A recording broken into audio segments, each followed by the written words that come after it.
Dito sa Papa Dudut Stories, ikaw ay hindi nag-iisa.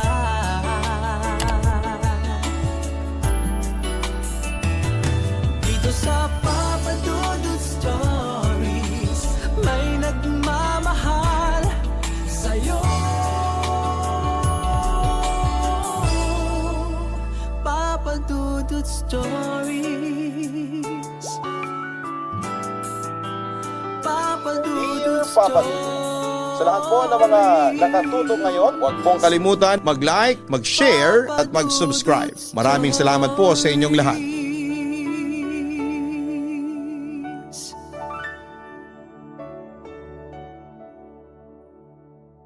Mabilis na makabighani ang isang ngiti dahil madalas na ito ang una nating napapansin sa tao na bago pa lang natin nakikilala. Pero hindi lahat ng taong nakikita nating nakangiti ay masaya. Dahil kadalasan ang lungkot ay kayang ikuble ng isang matamis na ngiti sa ating mga labi. Ang sulat na ating babasahin ngayon ay pinadala ng ating kabarangay na si Angelica. Isang babae na nagbago ang pananaw mula nang pumanaw ang kanyang ama. Naging dahilan yon para saglit siyang maligaw ng landas. Hanggang sa makilala niya ang binatang si Edsel na magpapabago sa kanyang buhay. Ang binatang nagbigay ng magandang ngiti at naging dahilan para siya ay kaagad na mabighani. Pero hanggang saan siya dadalhin ng pagmamahal na nararamdaman niya para kay Edsel? Hanggang kailan susuklian ni Edsel ang pagmamahal na ibinibigay niya? Hanggang kailan sila tatagal sa isang relasyon na biglaan at walang paghahanda? At hanggang kailan nila mamahalin ang isa't isa? Gusto mo na bang malaman kung ano nga ba ang mga pagsubok na pinagdaanan ni Angelica? Handa ka na bang mainis at maiyak sa kwento ng buhay niya? Minsan ba'y nahulog na rin ang loob mo sa isang tao dahil sa kanyang magandang ngiti? Napigilan mo ba ang puso mo o mas lalo mo siyang minahal sa paglipas ng panahon? Si Angelica kaya, anong desisyon ang pinili niya nang malaman niyang mali ang pagkakakilala niya sa lalaking kaagad niyang minahal? Naging masaya kaya siya sa bandang huli? Malalaman natin ang landas na pinili niya dito sa mga kwento ng pag-ibig, buhay at pag-asa sa nangungunang Barangay Love Stories. Dear Papa Dudut, may mga oras na hindi natin maamin sa ibang tao na hindi talaga tayo okay. Pilit nating tinatago ang totoong nararamdaman natin. Kaya sa huli ay nahihirapan tayong ipakita sa kanila kung ano talaga ang personality natin talaga. Dahil nasanay na lang tayong nagpapanggap at pilit na tinatago ang totoong nararamdaman natin. Magandang araw sa mga kabarangay nating nakikinig ngayon. Just call me Angelica. Hindi ko tunay na pangalan. 29 years old at nagtatrabaho dito sa Laguna. Matagal na ako nakikinig sa inyong programang Barangay Love Stories. At dahil matagal ko nang tinatago ang problemang ito, kayo ang naisip kong sulatan para kwentuhan ng buhay ko. Kaya marami akong detalye sa sulat na ito na sadyang binago para may tago na rin ang pagkakakilanlan ko. Papa Dudut, solong anak lamang ako ng mga magulang ko at masasabi ko na lumaki ako sa isang masaya at mapagmahal na pamilya. Ako rin ang unang apo ng mga magulang nina daddy at mommy. Dahilan para ibigay at iparamdam nila sa akin ang labis na pag-aalaga at pagmamahal. Kaya naman sinuklian ko yon ng bagay na alam ko ang pag-aaral ng mabuti para makita nilang lahat ng sakripisyo nila para sa akin ay nagbubunga ng maganda. Kaya lang nagbago ang lahat mula nang mamatay ang daddy ko o Papa Dudut.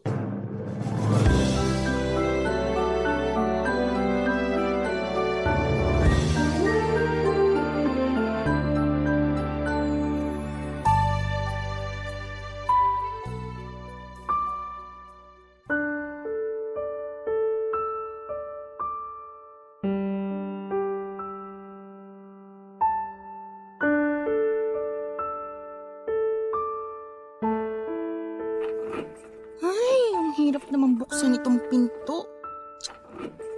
Bakit pa ayaw pumasok itong susi ko dito sa doorknob? Sure naman ako bahay namin to. Kakainis ah. Ay, kabayo! Mami, Sabi na nga ba't ikaw yung pilit na nagbubukas ng pinto eh? ayaw po kasing pumasok ng susi ko sa doorknob eh. Kaya hindi ko mabuksan tong pinto. Paano mo naman mabubuksan ang pinto kung ibang susi ang hawak mo? Ay, putik. Susi pala ng kwarto ko to. Halika na, isara mo yung pinto pagpasok mo. Sige po, Mami. Mami, sorry kung ngayon lang po ako nakauwi kasi ano po, may tinapos po kaming research paper ni Olive. Hanggang 2:00 ng madaling araw? Opo, kasi medyo mahirap po yung topic ng research paper namin eh. May kinalaman ba sa alak yung topic nyo? Po? Tinatanong kita kung may kinalaman ba sa alak ang topic ng research paper ninyo. Wala po. Wala naman pala. Bakit amoy alak ka? O ngayon hindi ka makasagot. Kasi nagsisinungaling ka na naman sa akin. Bakit kasi hindi mo nalang sabihin na galing ka sa gimikan at hindi sa pag-aasikaso ng research paper na yan? Oh, hindi ka pa rin magsasalita? Alam ko na ilang beses nang nangyayari to, Angelica. Nauuwi ka ng madaling araw habang malalim na ang tulog ko.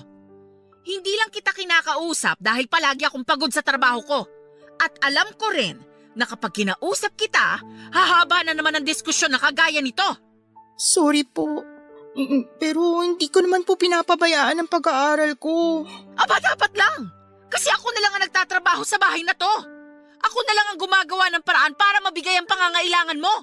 Alam ko naman po yun. Kung alam mo yon, sana hindi mo ako masyadong binibigyan ng sakit ng ulo.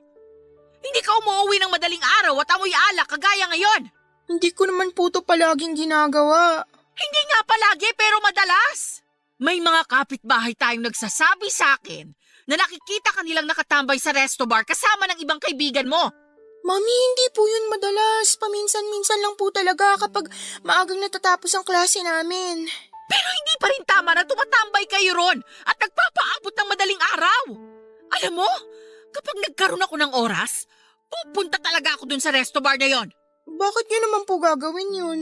Pagsasabihan ko sila na hindi sila dapat tumatanggap ng mga customer na college student. Pero 18 years old na po ako. Hindi na po ako bata para hindi nila papasukin doon. Kahit na, estudyante ka pa rin. Kaya hindi ka dapat tumatambay sa ganong lugar. Basta, iwasan mo ng pag-gimik pati na mga kaibigan mong sulsol. Ayoko masira ang pag-aaral mo. At lalong ayokong masayang lahat ng pinagpaguran ko dahil lalaki ka lang na patapon ang buhay mo.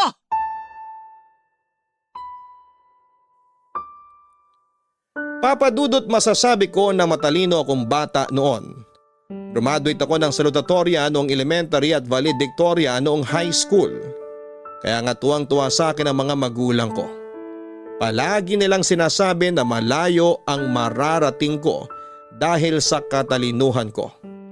Marami rin silang pangarap at plano para sa akin. Nakikita na raw nila na magiging isa akong mahusay na abogado. Bata pa lang kasi ako, ayun na rin talaga ang pangarap ko. Ang taas kasi ng tingin ko sa mga abogado na napapanood ko sa mga teleserye. May mga kamag-anak din ako na ganon ang propesyon kaya naman gusto ko talaga na sumunod din sa yapak nila. Pero nagbago ang lahat noong mamatay si daddy noong first year college pa lamang ako.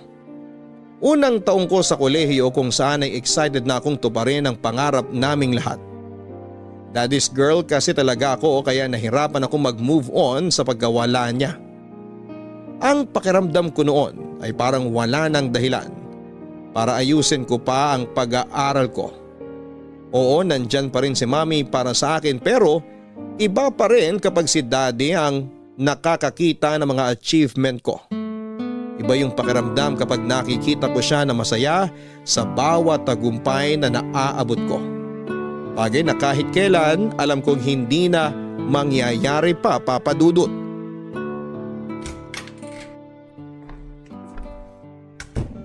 Angelica! Angelica! Po, Mami. Gumising ka dyan at pag-uusap tayo. Mami, maaga pa. Mataas na ang sikat ng araw kaya huwag ka nang magreklamo na maaga pa para gisingin kita. Pero wala naman po akong pasok sa school ngayon. Alam ko, pero kailangan nating mag-usap kaya bumangon ka na dyan. Kung hindi, hihilahin kita palabas ng kwarto para magising ka. Angelica! Sabi nang bumangon ka na dyan! Aray, Mami! Bakit niyo naman po ako hinampas sa braso? Kailangan mo na nga kasing bumangon. Tingin ka ba? Di ba sabi ko mag-uusap tayo? Angelica, sinasabi ko sa'yo, kapag hindi ka pa bumangon dyan, makakatikim ka na talaga sa akin. Eto na nga po, Mami. Babangon na. Ano po ba yung kailangan natin pag-usapan? Ito mga class card mo. Saan niyo po nakuha yan? Sa bag mo na nandun sa may sofa. Saka bakit parang gulat na gulat ka? Huwag mong sabihin na wala kang balak na ipaalam sa akin ang tungkol sa 2 subject mo na incomplete at 1 5. Hindi naman po sa ganun, Mami. Ano pala? Kailan mo balak sabihin sa akin na may 3 subject ka na naman na uulitin sa susunod na semester? Mamaya po sana. Mamaya? Talaga? O wala ka talagang balak sabihin sa akin ang tungkol dito? Ay! Angelica! Magdadalawang taon ka na sa 3rd year. Yung ibang kabatch mo nung high school nagtatrabaho na. Samantalang ikaw, nakadalawang palit ka na ng course. Tapos hindi ka pa makali sa 3rd year. Mami, hindi ko naman po gustong bumagsak sa mga subject ko eh. Kung inaayos mo talaga ang pag-aaral mo, hindi ka magkakaroon ng mga ganitong bagsak na grades. Hindi ko naman po kasalanan kung hindi talaga kaya ng utak ko. Ayaw mo lang talagang ayusin ang pag-aaral mo. Bakit ba hindi ka gumaya sa mga pinsan mo na palaging nangunguna sa mga klase nila? Yung ibang pinsan mo na kaedaran mo, may maayos ng trabaho tapos ikaw? Ayan! Kailangan na naman balikan ang mga subject na hindi mo maipasa-pasa. Iba po kasi ako sa kanila, Mami. Huwag niyo po sana akong ikumpara sa kanila. Parehas lang kayo nag-aaral kaya dapat kaya mo ring marating kung ano ang narating ng mga pinsan mo. Pero hindi naman po sila kagaya ko na nawalan bigla ng tatay. Angelica, ilang taon na nating hindi kasama ang daddy mo. Akala ko kahit paano, natanggap mo na wala na siya. Hindi naman po yung madaling gawin, Mami. Pero okay lang naman po ako. Pasensya na po talaga kung pati pag-aaral ko naapektuhan na. Pero mapawi po ako. Gagawin ko po lahat para matapos ang college. Kagaya ng pangako ko sa inyo noon ni Daddy.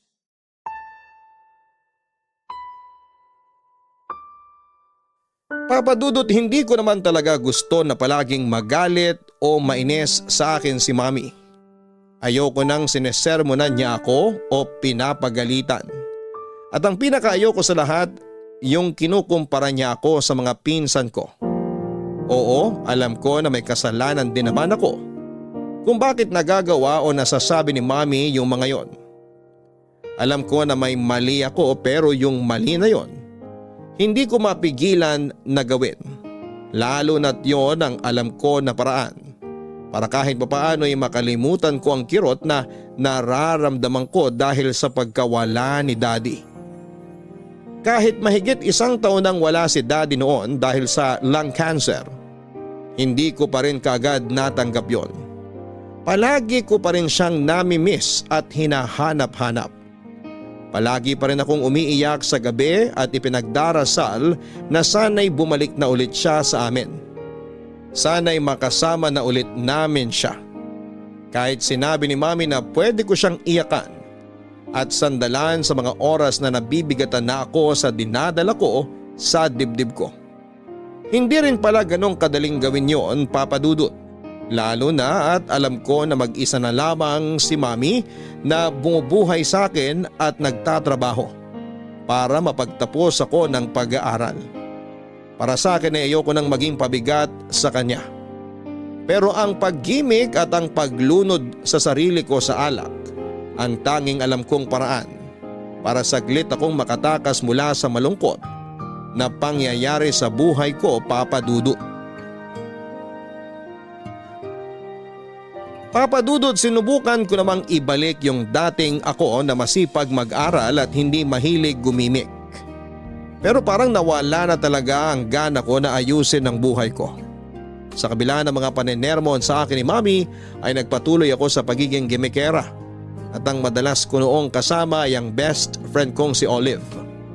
Isang gabi na nagre-resto bar kami ay may napansin kaming grupo ng mga lalaki na panay ang tingin sa amin. Isa sa kanila ang nakakuha ng atensyon ko dahil sa magandang ngiti niya. Bago natapos ang gabi ng paggimik namin ni Olive, nagkakilala kami ng lalaki na may magandang ngiti. Nalaman ko na Edsel ang pangalan niya at nagkapalitan kami ng cellphone number.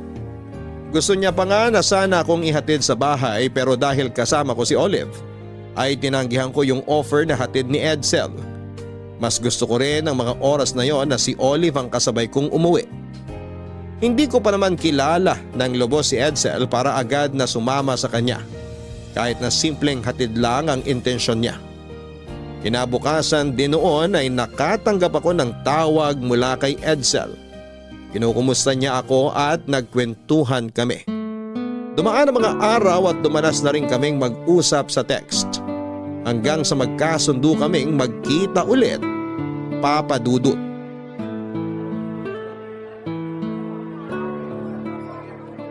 Edsel, upo na ako Sorry, late ako. Okay lang. Medyo kararating ko lang din naman dito. Talaga? Yung text mo kanina parang 40 minutes ago na. Ang sabi mo, nandito ka na sa coffee shop. Lumabas ulit ako kanina. May binili lang ako sandali. Anong binili mo?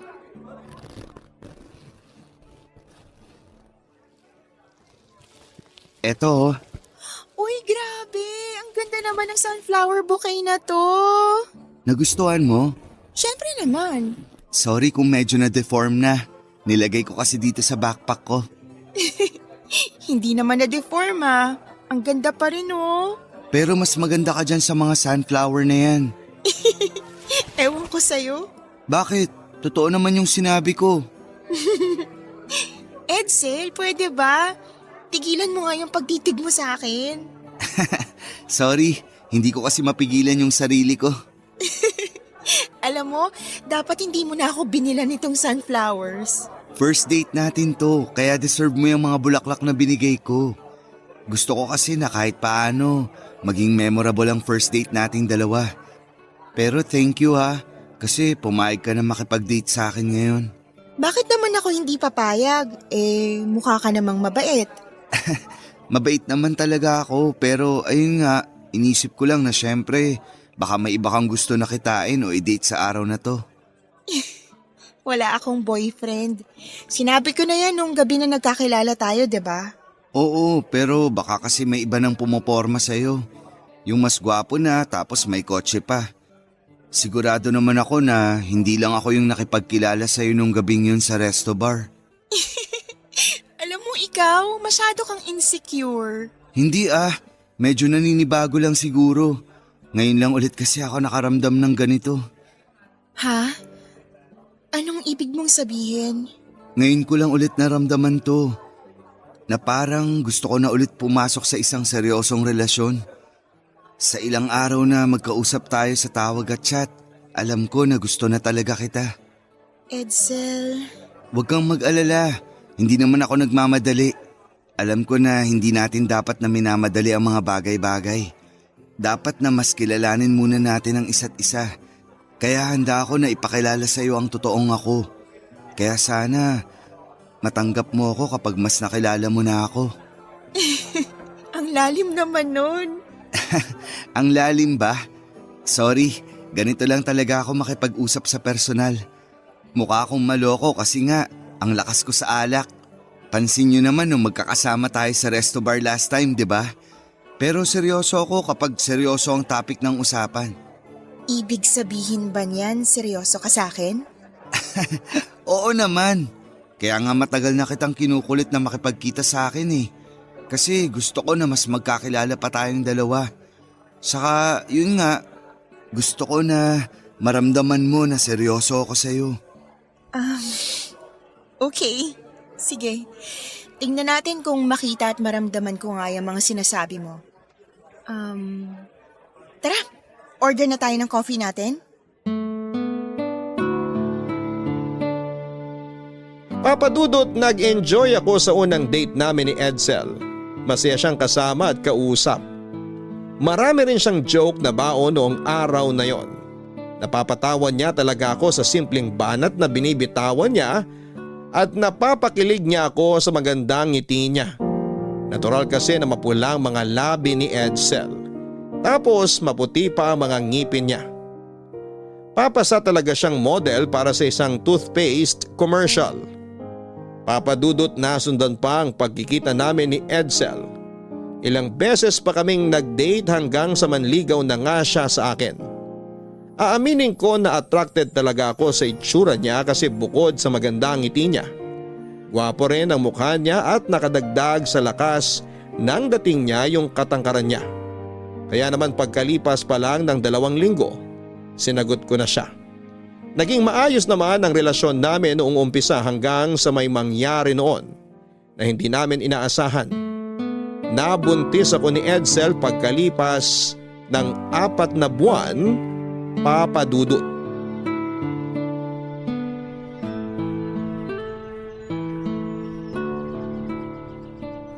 Ang tagal naman ni Edsel. Nasaan na ba yun? Matawagan nga.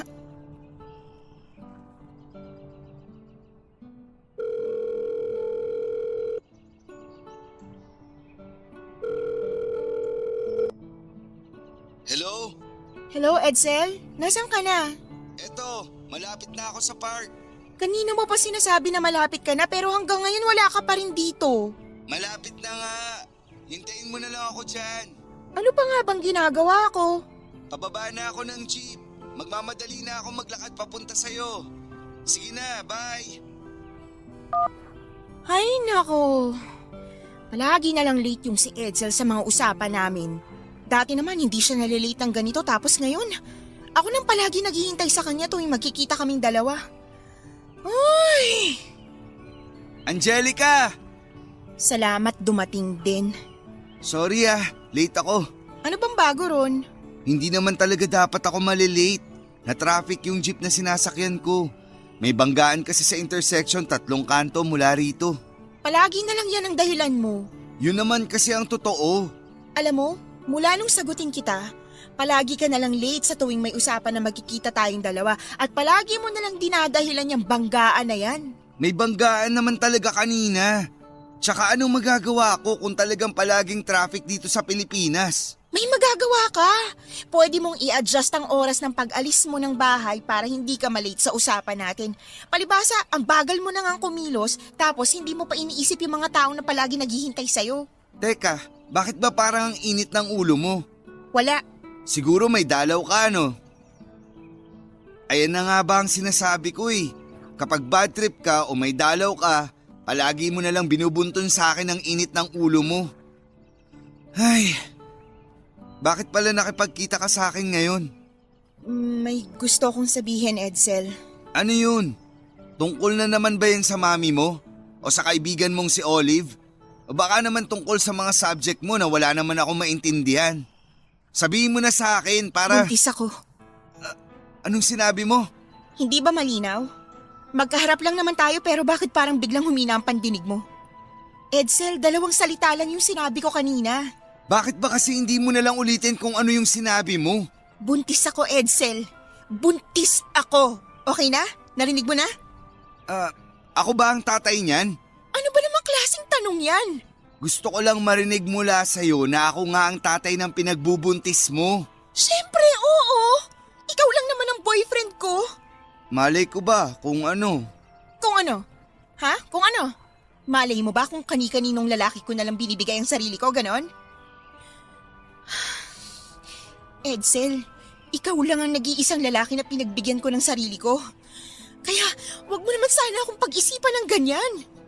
Sorry, nagulat lang naman ako sa sinabi mo. Ano bang plano mo? Siyempre, ipapaalam natin to kay Mami. Tapos? Magpapakasal tayong dalawa. Ha? Kasal agad? Oo, nasa tamang edad naman na tayo. Pwede na tayong magpakasal. Pero hindi pa ako handa, Angelica. Ayoko pang lumagay sa tahimik. Eh di sana naisip mo yan bago mo ako ginalaw. bago mo ako kinulit na laging may mangyari sa ating dalawa tuwing may pagkakataon, sana iniisip mo muna na pwede akong mabuntis bago mo sinabing hindi natin kailangan gumamit ng proteksyon tuwing gagalawin mo ko. Basta. Hindi muna tayo magpapakasal. Pananagutan ko yung anak mo. Anak natin! Ay, pananagutan ko yung anak natin pero hindi muna tayo magpapakasal. Pero paano kung sabihin ng mami ko na gusto niyang makasal tayong dalawa? Hindi pa nga ako handa. Ano bang mahirap intindihin dun? Alam mo, Angelica, sumasakit lang ulo ko sa usapan na to. Ang mabuti pa, mag-usap na lang tayo sa ibang araw. Edsel? Hoy, Edsel! Saan ka pupunta? Edsel!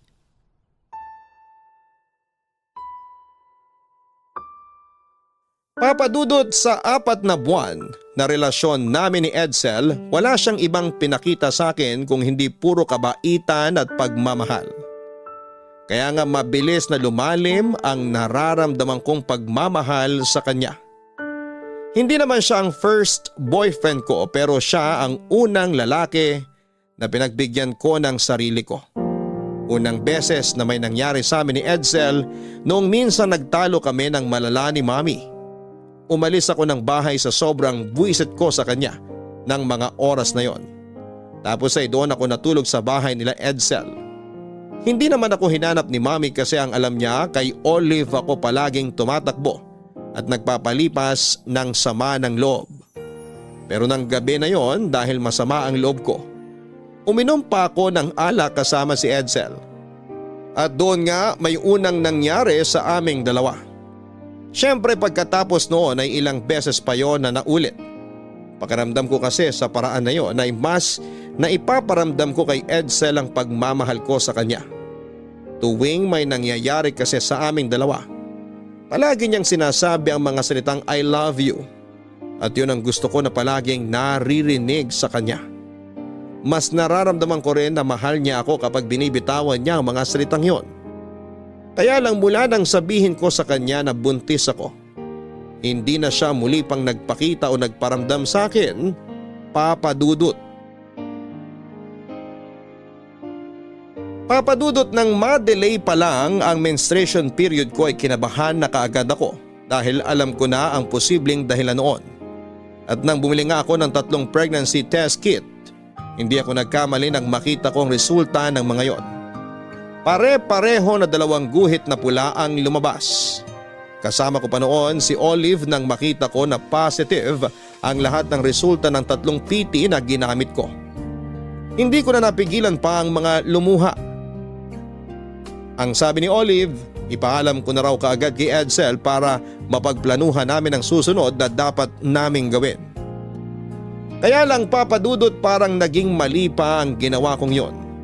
Dahil sa nakita kong inis sa mukha ni Edsel, gusto ko ring mainis noon kasi hindi lang naman ako ang mag-isang gumawa ng bata na nagsisimulang mabuo noon sa sinapupunan ko.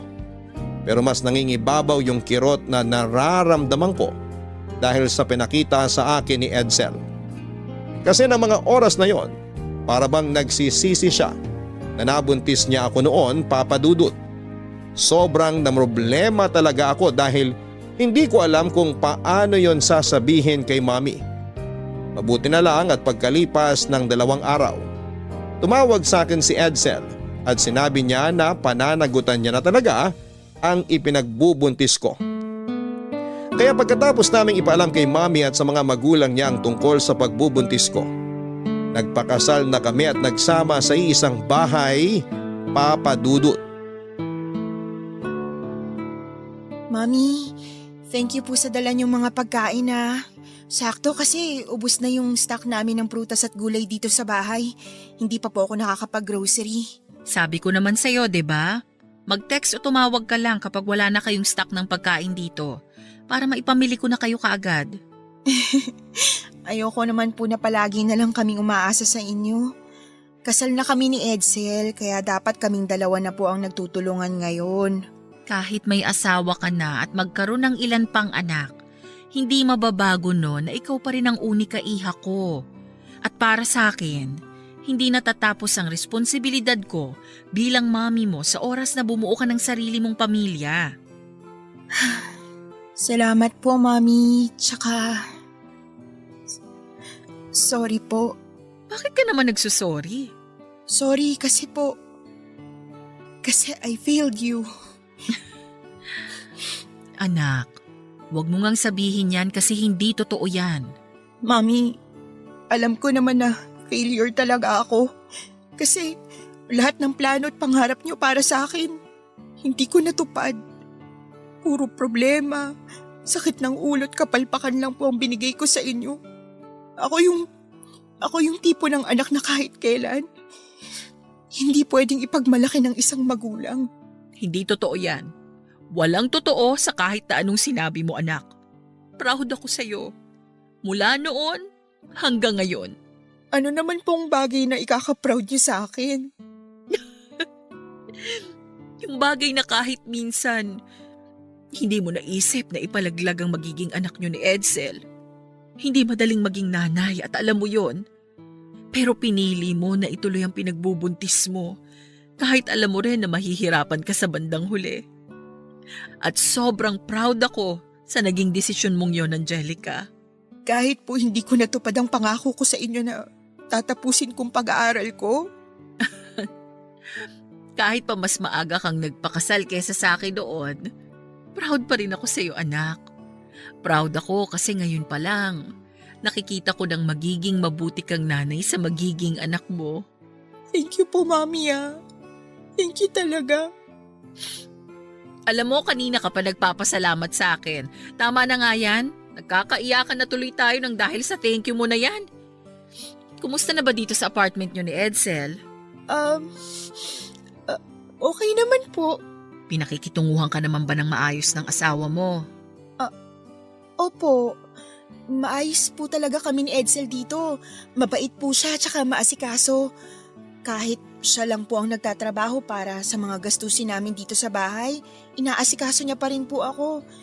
Hindi niya nga po ako pinaglalaba o pinagluluto. Ang gusto niya lang, lagi ako magpahinga. Siya na raw ang bahala sa mga gawaing bahay. Mabuti naman kung ganon, dahil hindi madaling magbuntis lalo na kapag first time mo pa lang. O siya, kailangan ko na ring umalis at baka matraffic pa ako. Basta pag may kailangan ka, tawagan mo lang ako ha, okay? Opo, Mami. Thank you po ulit. Wala yon. Huwag mo na akong ihatid sa labas at medyo malamig na rin, baka sipunin ka pa. Okay po. Aayusin ko na lang po muna dito sa kusina yung mga dinala niyong pasalubong. O sige na, alis na ako. Mag-iingat po kayo. Bye po. Bye!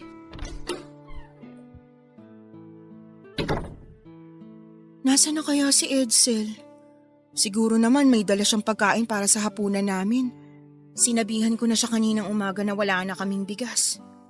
Teka nga, ilagay ko na nga muna sa maliit na basket tong mga prutas na dala ni Mami. Grabe talaga ang traffic kapag ganitong oras. Nakakainit ng ulo. Oh, nandiyan ka na pala. Nakasalubong mo ba si Mami? Hindi. Galing ba siya dito?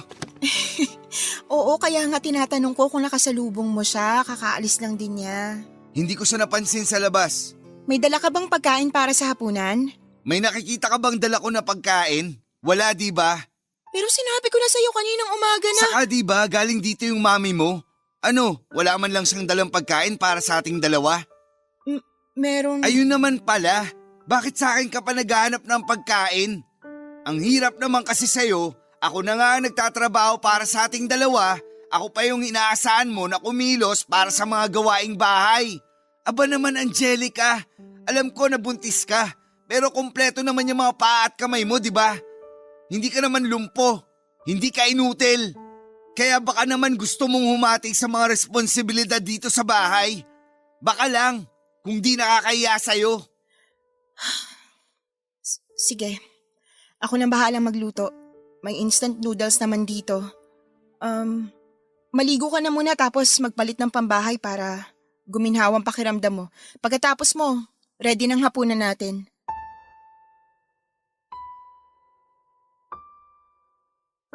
Mula nang magpakasal at magsama kami sa isang bahay ni Edsel, malaki ang nagbago sa kanya, Papa Dudut.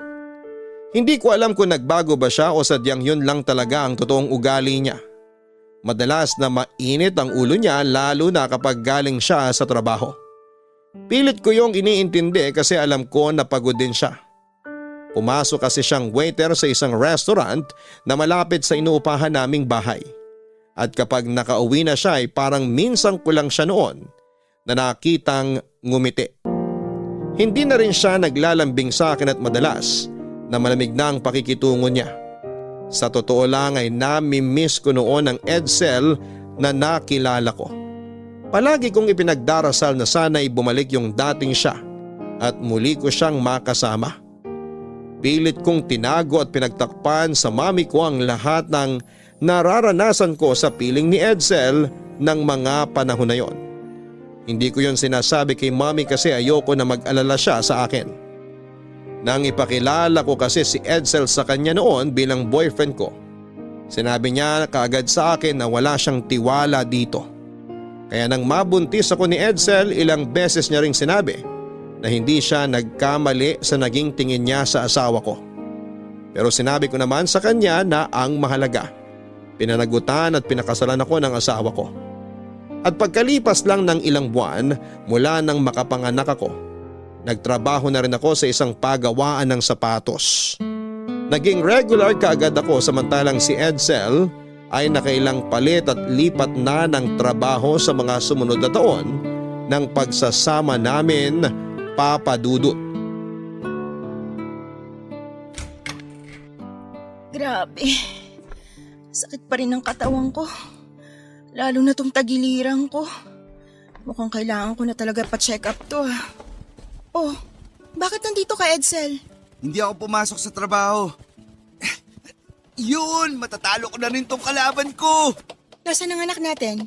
Pumunta dito yung pinsan ko kanina. Ini-invite tayo sa birthday party ng anak niya. Ang sabi ko, dali na rin niya anak natin sa bahay nila para makapaglaro doon kasama ng mga pinsan niya. Ah, ganun ba?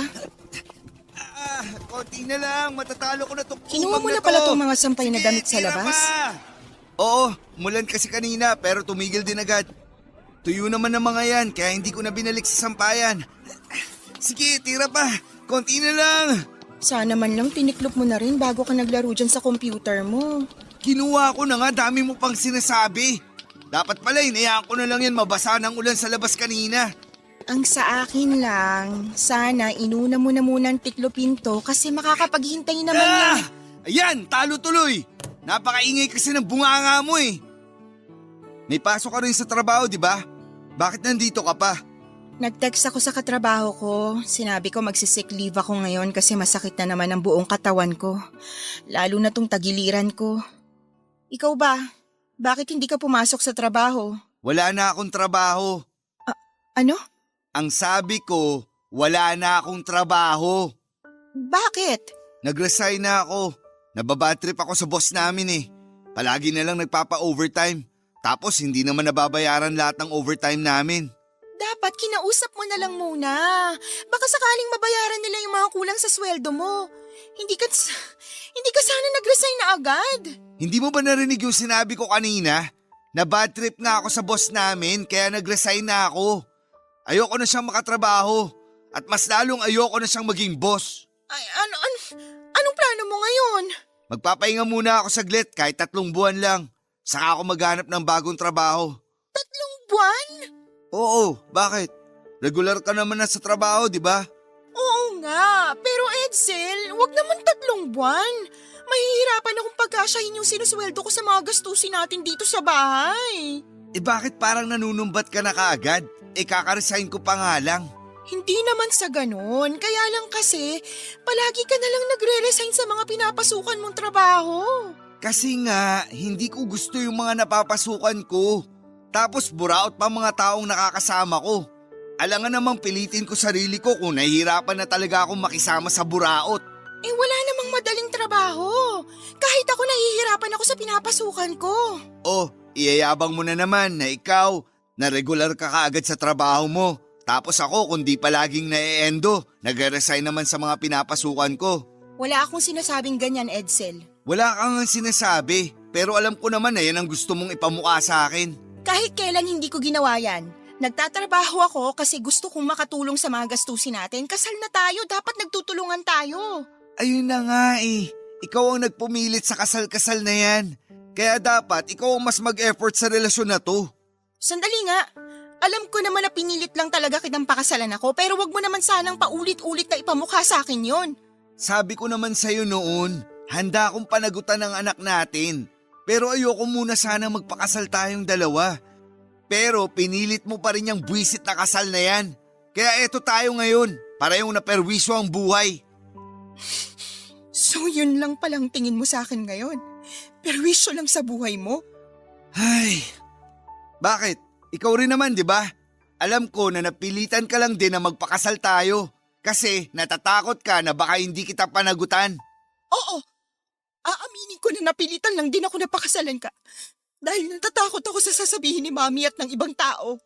Natakot din ako na baka takasan mong responsibilidad mo sa akin. Pero, Edsel, mula nang makasal tayong dalawa, pinilit ko rin ang sarili ko na maging mabuting asawa sa'yo at maging mabuting nanay sa anak natin. Pinilit kong mahalin ka ng buo. Pero siguro nga tama ka. Noong una pa lang, dapat hindi ko na pinilit na makasal tayong dalawa. Sa totoo lang, Papa Dudut, gusto ko sanang maging full-time housewife noon para mas matutukan ko ang pag-aalaga sa anak namin at pag-aasikaso sa asawa ko. Pero hindi ko magawa kasi maliit lang ang kinikita ni Edsel sa trabaho niya. Kaya kahit na ilang buwan pa lang ang anak namin, napilitan na akong magtrabaho noon para lang hindi kami patuloy na magipit sa mga gastusin sa bahay. Iniiwan ko na lamang noon si baby kay Mami bago ako pumasok sa trabaho at dadaan ako bago ako umuwi sa bahay namin ni Edsel. Ganon ang naging simula ng routine namin. Medyo naging maayos naman ang lahat kaya lang mula nang magkatrabaho ako ay ilang beses namang natatanggal o nag-resign si Edsel sa trabaho niya. Papadudot marami siyang iba't ibang dahilan na ibinibigay kung bakit iniiwan niya ang trabaho niya. Mga mababaw na dahilan na minsan ay hindi ko na maintindihan dahil sumasakit lang ang ulo ko. Hindi kasi madali na ako lang ang nagtatrabaho para sa lahat ng pangangailangan namin sa buhay. Lalo na at habang tumatagal, mas tumataas ang mga gastusin at presyo ng bilihin pero hindi naman tumataas ang sweldo ko, Papa Dudut. Ilang araw din kaming hindi nagkibuan ni Edsel pagkatapos na naging pagtatalo na yon, Papa Dudut. Minsan kasi parang nakakapagod na rin siyang intindihin. At may mga oras na nararamdaman kong nakakapagod na siyang mahalin. Pero wala akong ibang magawa kung hindi ang magpakumbaba at makipag-ayos sa kanya. Kasal na kasi kaming dalawa at walang mangyayari kung patuloy akong makikipagmatigasan sa kanya. At hindi siya kikibuin. Kaya naman sa huli ako ang palaging gumagawa ng paraan para magkaayos kaming mag-asawa. Sa araw-araw na pagharap ko sa mga problema namin ni Edsel sa bahay, nagkaroon ako ng malapit na kaibigan na siyang nagsilbing hingahan ko sa trabaho. Ram ang pangalan niya at siyang madalas kong nakakausap tungkol sa problema naming mag-asawa. Sa kanya ko na ilalabas ang sama ng loob ko sa relasyon namin ng mister ko. Maswerte ako na palagi siyang willing na makinig sa mga rant ko sa buhay. Alam na niya halos lahat ng problema sa relasyon namin ni Edsel. Alam niya na may parte sa sarili ko na nagsisisi kung bakit ko ba pinakasalan ng asawa ko, Papa Dudut. Uy, Angelica! Buti na lang nandito ko pa sa kantin. Pa-share dito sa table mo ha. Sige lang. Grabe, buti na lang hindi ako pinag-overtime kanina. Gutom na talaga ako eh. Tambak na naman trabaho natin no. Minsan nga, naiisip ko na mag-resign. Kaya lang, ang hirap maghanap ng trabaho ngayon. Maayos lang talaga mga requirement ko doon sa ina-applyan ko sa Dubai. Aalis kagad ako rito. Uy, ayos ka lang? Uy, Angelica! Ha? Ano yun? Ano ba yan? Kanina pa ako nagsasalita at nagkukwento dito. Tapos wala naman pala akong kausap. Sorry. May iniisip lang ako. Huhulaan ko.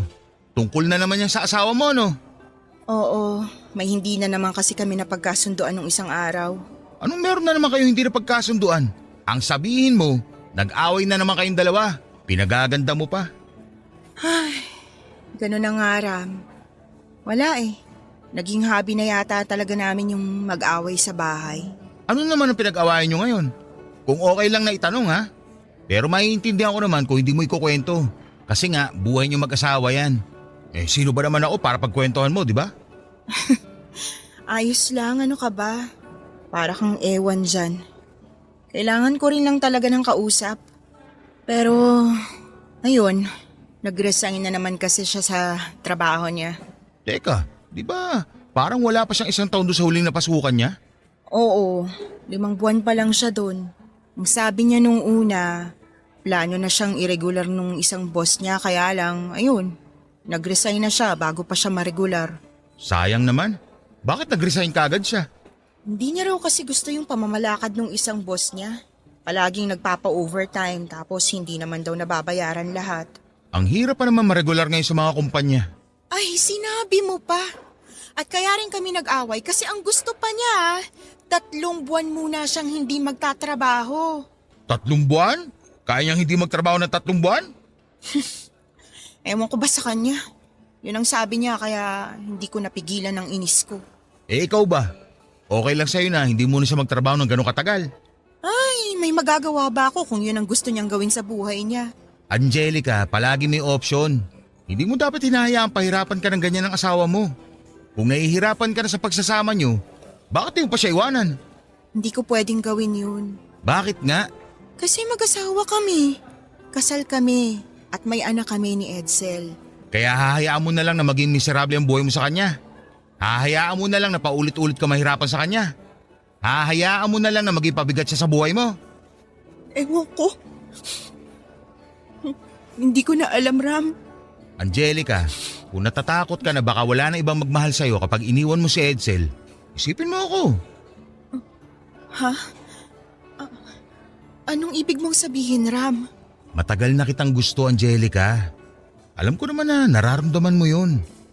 Ayoko lang samantalahin yung pagkakataon na nakikita ko nahihirapan ka sa buhay niyo ng asawa mo. Kaya minabuti ko na lang na hindi ko sabihin sa'yo ng diretso yung nararamdaman ko. Basta kapag natauhan ka at napagod ka na kay Edsel, kapag na-realize mo na hindi mo deserve ang isang walang kwentang asawa na kagaya niya, nandito lang ako, Angelica. Nandito lang ako para sa'yo at pati na rin sa anak mo. Papadudot dahil si Ram ang madalas kong kasama noon. Siya rin ang madalas kong makakwentuhan tungkol sa mga problema ko. Alam niya ang pinagdadaanan ko sa relasyon namin ng asawa kong si Edsel. Alam niya rin na nagsimula kami sa isang magandang kwento na nauwi sa hindi na maintindihang relasyon. Alam niya rin ang malungkot na kwento ng sarili ko kung paano at bakit nagawa kong hindi matapos ang pag-aaral ko. Pakiramdam ko noon, kilalang kilala na ako ni Ram at naiintindihan niya ako. At dahil siya ang madalas kong napaglalabasan ng sama ng loob, hindi nagtagal ay nahulog na rin ang loob ko sa kanya. Papadudot nagkaroon po kami ng lihim at maling relasyon ni Ram. Alam ko na malaking pagkakasala yon sa Diyos, pero hindi ko na napigilan pa ang sarili ko. Masaya kasi ako kapag kasama ko siya. Pakiramdam ko noon ay natagpuan ko kay Ram ang lahat ng naging pagkukulang sa akin ng asawa ko. Sobrang minahal ko talaga siya ng mga panahon na yon. Kaya lang ay nagbunga ang pagkakasala na nagawa ko na yon. Nabuntis ako ni Ram at pagkatapos kong ipaalam yon sa kanya ay hindi ko na siya muli pang nakita. Sobra akong natakot noon. At alam ko na kailangan ko ng isang tao na makakaintindi sa akin at hindi ako huhusgahan. Kaya una kong pinaalam kay Mami ang naging bunga ng pagkakasalang nagawa ko noon, Papadudot.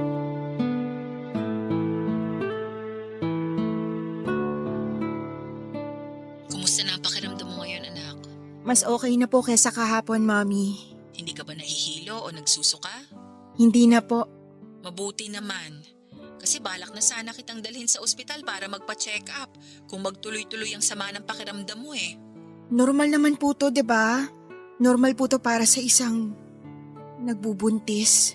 Oo, pero dapat na magpa-check up ka pa rin para alam natin ang kalagayan ng baby mo ngayon. Sa ibang araw na lang po siguro. Kailan mo naman balak sabihin sa asawa mo tungkol sa pinagbubuntis mo, anak? Sa totoo lang, hindi ko po alam, Mami. Angelica, kailangang malaman ni Edsel ang tungkol sa batang yan. Alam ko naman po yun. Siguro humahanap lang ako ng tiyempo. Gusto mo na samahan kita na ipaalam sa kanyang tungkol sa kalagayan mo? Hindi na po kailangan. Pero paano kung masaktan ka ni Edsel kapag nalaman niya ang totoo? Kilala ko po ang asawa ko. Marami man po kami hindi na pagkakasunduan pagdating sa maraming bagay. Sigurado naman po ako na kahit kailan, hindi niya ako kayang pagbuhatan ng kamay. Hindi niya ako sasaktan, Mami. O sige, ikaw ang bahala. Basta kapag kailangan mo ng tulong, tawagan mo lang ako. Opo, Mami. Salamat po ulit. Ibababa ko po muna tong tawag para makapagluto na rin po ako ng hapunan namin ni Edsel. Okay, mag-iingat ka dyan anak ha. Bye! Bye po. Gulay na lang sigurong lulutuin ko para sa ulam namin mamayang hapunan. Sakto kasi marami pang gulay sa ref. Angelica! Nandito ka ba sa bahay? Oo, nandito ako. Ano yung hawak mo? Mga gulay na lulutuin ko para sa hapunan natin. Naku, huwag ka nang magluto. May dala akong pagkain. Lechon manok, saka may binili na rin akong kanin. Tapos bumili rin ako ng paborito mong kaning salad. Diyan sa Korean restaurant na nadaanan ko. Bakit parang ang dami naman ng mga binili mong pagkain? Siyempre, alam ko kasi na kailangan mong kumain ng marami.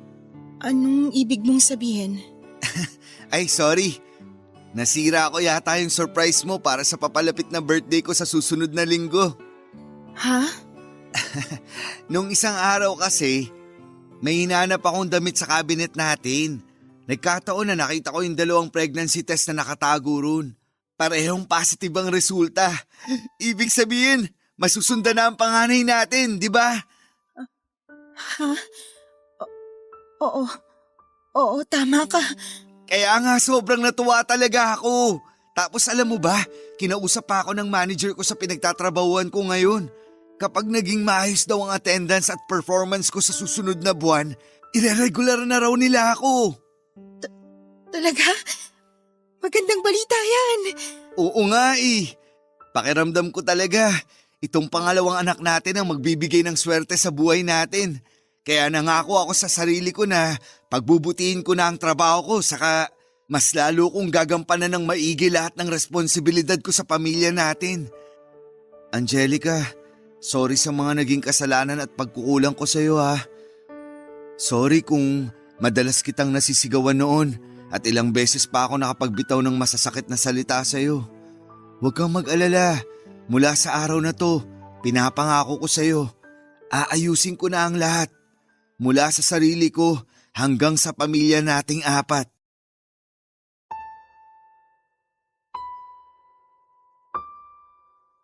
Papadudod sa 7 buwan na naging relasyon namin ni Ram.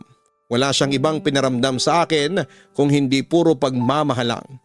Sinasabihan niya ako ng matatamis at malalambing na mga salitang hindi ko naririnig noon sa asawa ko. Pinaramdam niya sa akin na maganda pa rin ako kahit na may anak na ako. Sa tuwing magkasama kami ay hindi niya hinahayaan na maglabas ako ng pera o mag-share sa mga nagastos para sa pagkain at pag-check-in namin sa motel. Ang sabi niya ay gusto niyang maiparamdam sa akin na espesyal ako sa bawat oras na magkasama kaming dalawa. Sa totoo lang, papadudot, dumating ako sa punto na sobrang lumalim ang pagmamahal na nararamdaman ko noon para kay Ram. Dumating ako sa point na handa ko nang iwanan si Edsel para sa kanya. Nangarap na ako noon na isasama ko ang panganay kong anak para sa bagong buhay na bubuuin namin ni Ram. Lahat ng plano at pangarap ko ay sinang-ayunan niya. Kaya akala ko talaga ay tapat siya sa nararamdaman niya sa akin. Pero hindi pala. Dahil hindi niya pinanagutan ang naging anak namin. Bigla na lamang siyang nag-resign sa trabaho at bigla na lamang naglaho. Pero kasunod ng biglang pag-alis ni Ram sa buhay ko ay ang biglaan namang pagbabago ng asawa kong si Edsel. Tinupad niya ang pangako niya na babawi siya sa akin at sa anak namin. Nagbago talaga siya at naging mabuting asawa. Kaya naman hindi ko na nagawa pang sabihin sa kanya ang katotohanan. Na nagkaroon ako ng malaking kasalanan sa relasyon namin at hindi siya ang ama ng pangalawang anak ko. Ang bunso kong anak na sobra na rin niyang minahal. Papadudot, ilang taon na ang nakalipas pero hanggang sa mga oras na ito, ni minsan ay hindi ko sinubukan na sabihin kay Edsel ang katotohanan. Natatakot ako na baka kapag nalaman niya ay hiwalayan niya ako at masira ang masaya naming pamilya.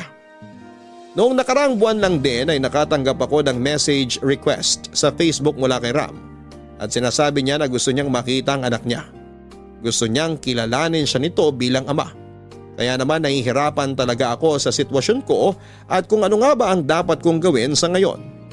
Panahon na ba talaga para malaman ni Edsel ang totoo o mas dapat na itago ko na lamang yon sa kanya?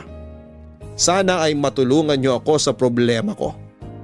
Hanggang dito na lamang po muna ang kwento ng buhay ko. Marami pong salamat sa lahat ng bumubuo ng Barangay Love Stories.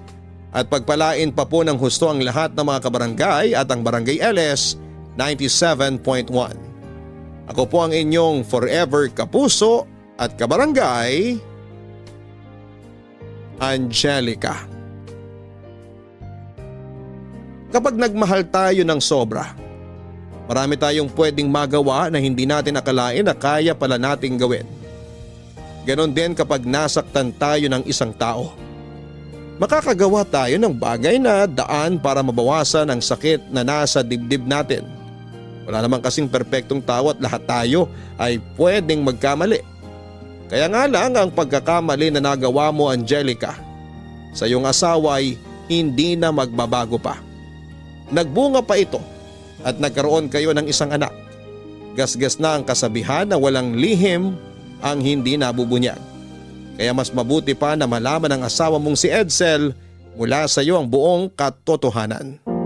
Dahil pwede na mas masaktan siya kapag sa ibang tao niya pa yon nalaman. Hanggang sa muli, ako po ang inyong si Papa Dudut sa mga kwento ng pag-ibig, buhay at pag-asa sa Barangay Love Stories number 1. Ang buhay ay mahiwaga, laging may lungkot at saya. Sa Papa Dudut Stories, laging may karamay ka. Mga problemang kaibigan, dito ay pakikinggan ka. Sa Papa Dudut Stories, kami ay iyong kasama. Dito sa Papa Dudut Stories, ikaw ay hindi nag-iisa.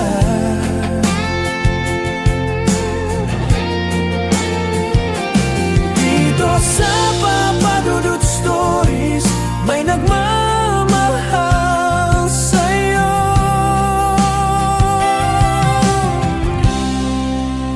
Papa Dudut Stories, Papa Dudut Stories, Papa Dudut Stories.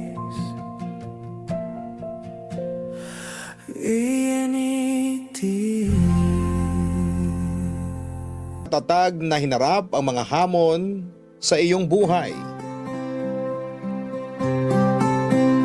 Dear Papa Dudut, good day po sa inyo at sa mga kabarangay natin dyan. Sikat na sikat po ang inyong istasyon dito sa lugar namin sa Taguig. Mapakarinderya, barbershop, ukayan, palengke at grocery ay nakatune in lahat sa Barangay Love Stories.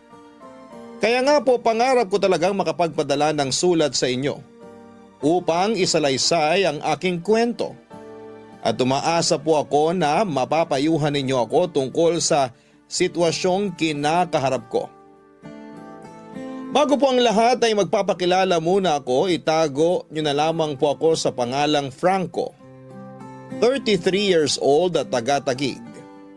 Tubong Antique po ang angkan namin. Nakilala ni nanay si tatay na taga rito mismo sa Taguig noong lumuwas siya galing Antique. Dito na rin ako nabuo at ipinanganak. Pero hindi love story nila ang ikukwento ko. Kundi yung sa amin po ng live-in partner kong si Isabel. Pero hindi niya po yan totoong pangalan. Sinadya ko pong baguhin dahil may mga pagkasensitibo ang aming kwento. Nakikiusap po ako na sana'y lawakan ng mga kabarangay natin ang kanilang mga pangunawa. Nagkakilala po kami na Isabel noong minsan akong bumili ng pandesal sa pinagtatrabahuhan niyang panederya sa lugar namin na kabubukas lamang noong araw na yon. Natatandaan ko pa kung paano ako naglaway sa kaseksihan niya. Noong nakita ko yung malaman niyang puwetan at matambok na hinaharap. Hapit na hapit kasi ang suot niya noon. Para bang nang-aakit. At dahil likas sa akin ang pagiging matinik sa mga babae, nagpakita po kaagad ako ng interes kay Isabel. Hindi lang isa o dalawang beses sa isang linggo kung bumili ako ng pandesal sa bakery nila. Para lamang po masilayan siya. Hindi nagtagal ay hiningi ko ang cellphone number niya na hindi naman niya ipinagdamot sa akin. Nagsimula kaming magpalitan ng mensahe sa text at nagtawagan na rin papadudot. Pero hindi lang po si Isabel ang babaeng nilalandi ko ng panahon na yon. May 5 pa. Kaso nung naging kami ay nasabi ko sa sarili ko na totoo pala yon. Yung may isang tao na darating sa buhay mo para patinuin ka. 1 buwan pa lamang ang nakakalipas mula noong maging kami ay nabuntis ko na si Isabel. Nagdesisyon kaming magsama na pero sa bahay muna ng tatay ko siya itinira dahil wala pa akong sapat na pera para bumukod kaming dalawa, papadudot.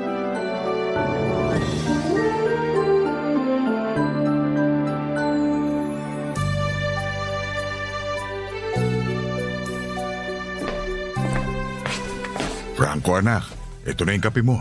Yun, akin ho. Salamat tay. The best talaga tong kape. Eh di ba kamo, yan yung binibenta nyo? Ayos lang ba na nag-uwi ka niyan dito sa bahay? Opo tay, ito rin po yung binibenta namin. Sobra po tong mga inuuwi ko tsaka malapit na ma-expire. Expired na nga yata kasi naka-standby lang doon sa ibabaw ng ref. Walang kabawas-bawas. Kung di pa kita pinagtimpla, hindi rin magagalaw. Alam mo namang hindi ako nagkakape. O tay, ang aga-aga baka mauwi tayo sa sermon yan ha. Huwag ganun. Teka tay, umupo nga po muna kayo. Kanina pa kayo nakatayo dyan eh. Sige nga, pero saglit lang ako uupo. Aantayin ko lang na maluto yung bigas na sinasaing ko. Para pag nagising si Isabel, may almusal siya. Spoiled na spoiled naman sa inyo si Isabel tay. Siyempre, magiging nanay siya ng apo ko. Alang namang hindi ko siya magustuhan. Sa bagay. Ay, hanggang ngayon di pa rin ako makapaniwala na magiging tatay na ako. Masarap maging tatay, nak. Pero hindi palagi madali ang pagpapalaki ng anak. Lalo na kung kasing tigas ng ulo mo at kasing pasaway mo. Sobra naman kayo mang real talk tay. Tagos sa buto ah. Awit. Totoo naman ang sinasabi ko. Napakasutil mo. Pasaway ka. Lagi ka nasasangkot dyan sa gulo sa kanto at nababarangay. Tapos bulakbol ka pa sa eskwelahan. Kaya hindi mo matapos-tapos yung kurso mo sa kolehiyo. Alam nyo naman pong wala sa loob ko yung pag-aaral di ba? Kung pinilit nyo ako noon, mag-aaksaya lang kayo ng pera. Kayo rin ang kawawa. Pero para sa'yo rin naman yun. Kung nakapagtapos ka, mas malawak sana ang mga trabaho na pwede mong pagpilian. Mas dadami ang oportunidad para sa'yo. Baka nakakalimutan mo, Franco, nasa Pilipinas tayo. Dito, para matanggap ka sa trabaho kahit hindi naman ganoon kataas ang sweldo, kailangan nakapagtapos ka pa rin. Tay, Marami rin diyang college graduate na hindi naman napapakinabangan yung tinapos nila. Nasa diskarte pa rin kasi yan. Pakinabangan mo man o hindi, malaki pa rin ang lamang mo kung nakapagtapos ka. Hindi ka ba nakikinig? Tulad nga ng sinabi ko, mas maraming oportunidad ang bubukas para sa'yo. Tsaka anong diskarte pinagsasabi mo? Wala ka naman nun. Tay, sandali, sobra na kayo ah. Sakit na ng mga sinasabi niyo sa akin. Daig niyo pa si nanay. Wala na nanay mo kaya ako nang nakatokang manermon sa'yo. Oh, ano naman plano mo? Plano po saan? Sa buhay. Magkakaroon na kayo ng sariling pamilya ni Isabel. Magkakaanak na kayo. Hindi pwedeng habang buhay nagtitimpla ka ng kape doon sa tindahan ng kaibigan mo, Franco. Mag-isip ka ng paraan para magkaroon ng regular na trabaho at kumita ng disente. Hindi naman po illegal yung pagtitimpla at pagtitinda namin ng kape ah. Hindi nga, pero ang baba ng sweldo. Wala pang benepisyo. Mabuti sana kung sa'yo yung negosyo, kaso hindi. Talo ka. Ay, pwede ba tay? Huwag na muna natin pag-usapan yan. Hindi ko ma-enjoy tong kape na iniinom ko dahil sa sermon nyo eh. Ayaw masermonan pero wala namang ginagawa para umunlad ang buhay. O siya, babalikan ko na yung sinaing ko ron.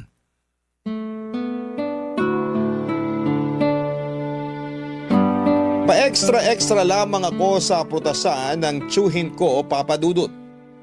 Pero madalas ay tagatimpla ako ng kape sa stall ng kaibigan ko na nakatayo sa plaza. Tatay ko na lang naman ang kasama ko sa bahay namin dahil pumanaw na si nanay, ilang taon na rin ang nakakalipas. Hindi na nag-asawang muli pa si Erpat ko, Papa Dudut. Lalo na noong lumala ang hika niya dahilan para pahintuin siya sa pagtatrabaho ng mga kapatid ko. Dating mason sa construction si tatay, pero hindi ko naman namana yung kakayahan niya kasi mas gusto ko yung magtimpla at magbenta ng kape at kung ano-ano pang inumin na trending sa social media. Pangarap ko nga makapagbukas ng sarili kong coffee shop. O kahit maliit na stall lamang muna kaso'y kapag iniisip ko yung dami ng proseso at pagpaplano ay tinatamad ako. Bukod doon ay wala naman akong magagamit na puhunan. Nasa abroad po ang dalawa kong ate, sila ang bumubuhay sa amin ni tatay. Kaya kahit papaano may inaasahan kaming pera na dumarating sa amin kada buwan.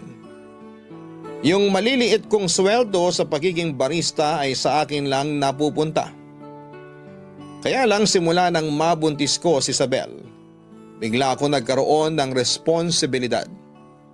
Makaluma kasi siya masyado at gusto niyang pakasalan ko siya bago pa niya mailuwal ang mga bata. Tapos ay na-pressure din ako sa mga plano niya sa buhay. Aaminin kong hindi po yun pumasok agad sa utak ko kaya nagsawalang bahala ako. Kaso yun din ang madalas na dahilan kung bakit kami nag-aaway ni Isabel. Lalo't mainitin na ang ulo niya at pabago-bago ang mood dala ng pagbubuntis.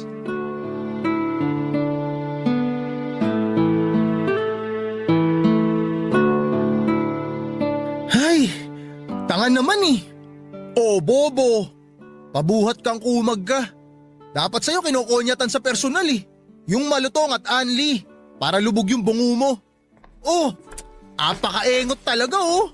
Hoy Franco, ikaw yung engot at dapat kinakalto ka ng Andy dyan. Teka, huwag ka nga maingay, Isabel.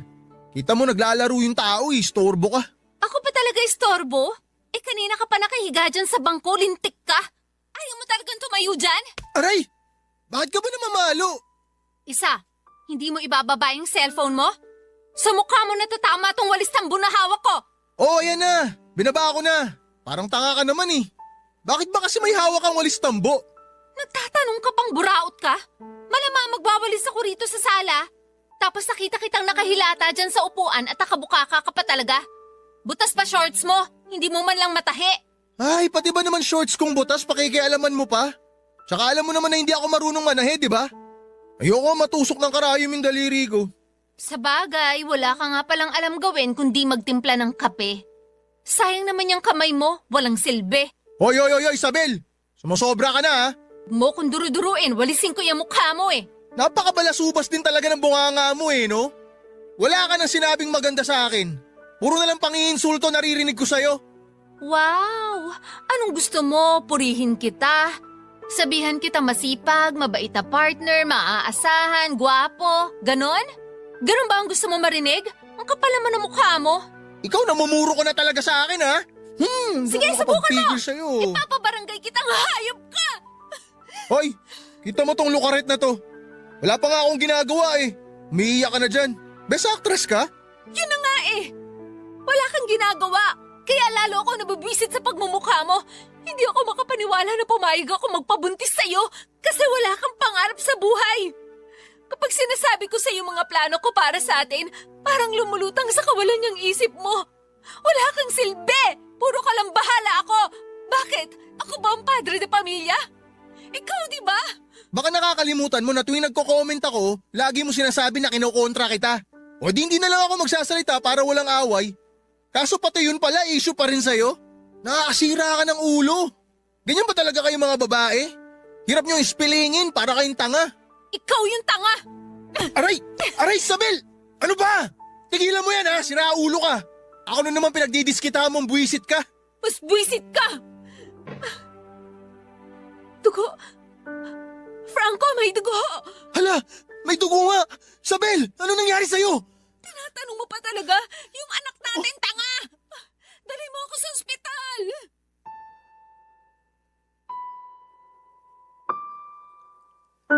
Nakunan po si Isabel, Papa Dudut. Nawala po yung baby namin sa isang iglap. Magkahalong lungkot at galit po ang nararamdaman ko para sa aking sarili. Naisip ko kung hindi ko sana siya pinatulan noong oras na yon, hindi mauuwi sa ganon ang lahat. Nakakatawang isipin na kung kailan wala na yung magiging anak namin ay saka ko biglang naisip na magpakatatay sa kanya. Pero paano ko pa yun magagawa kung wala na siya? Labis din pong dinamdam ni Isabel ang pagkawala ng anak namin, Papa Dudut. Naalala ko tuloy kung gaano siya ka-excited na maging nanay. Babad nga siya sa social media upang maghanap ng magandang pangalan para sa baby namin. Nanonood din siya ng kung ano-anong video mula sa mga nanay na vlogger para may ideya siya kahit papaano sakaling makapanganak na siya. Pareho kaming ulila na sa ina ni Isabel. May sarili na ring pamilya ang tatay niya. Laging kinakausap ni Isabel ang anak namin noong nasa tiyan niya pa ito, na hindi niya ito pababayaan. Hindi siya magkukulang sa pagmamahal sa kanya, kahit na wala siyang ehemplo kung paano maging isang ina. Kaya nga noong nakunan siya ay halos gumuho na ang mundo niya, Papa Dudut. Barangay Love Stories. Barangay Love Stories.